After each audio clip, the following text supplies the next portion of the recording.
И в финале сегодня, безусловно, знакомые всем мотивы песни Олега Газманова «Мама». Однако исполнение этого хита весьма необычное. Белорусский курсант перевел композицию на язык жестов и стал победителем на международном конкурсе жестовой песни. А еще новое прочтение знакомых строк стало замечательным подарком ко дню рождения мамы Ильи Бернацкого. Так зовут героя нашего репортажа. Итак, финальные, сегодня очень трогательные кадры «Беларусь главная».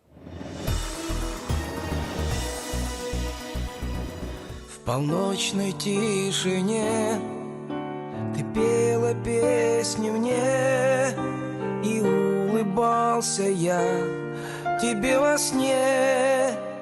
Илья Бернацкий, будущий милиционер, азы профессии постигает в Академии МВД Беларуси. Именно здесь и начал увлекаться языком жестов. Поначалу таким непонятным, а теперь интересным. Нам объяснили, как надо взаимодействовать с глухими людьми, либо же со слабослышащими людьми. То есть им нельзя кричать на ухо, им надо подойти, если вы хотите к ним обратиться, надо подойти, например, постучать по плечу, либо же повернуться к ним, ну, и там как-то сделать так, чтобы они смотрели на вас. Я без тебя всегда скучаю, мама. Хожу и поезда встречаю, мама. Как грустно мне без теплых рук твоих.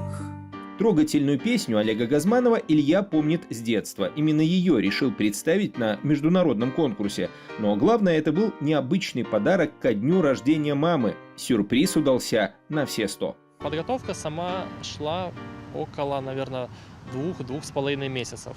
Но опять же, в чем сущность данной подготовки была? Это каждодневные репетиции перед зеркалом, когда мама уходила спать.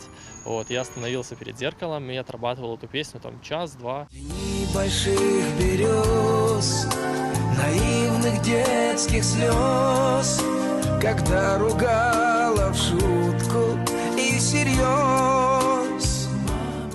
Запомнить основные слова и фразы на языке жестов нетрудно, говорит Илья. Главное – передать эмоции. Материальные ценности, цветы и так далее, ну, от этого устаешь. Вот. А вот этот подарок, он отличается своей лиричностью какой-то, душевностью, потому что там же, ну, помимо того, что я исполняю там песню «Мама» Олега Газманова, там еще присутствуют наши с мамой личные фотографии, как с детства, так и уже с более сознательного возраста. Забрасывать свое необычное увлечение Илья не собирается. Говорит, культура тех, кто не слышит обычные звуки, это целый мир, который он намерен изучать и дальше.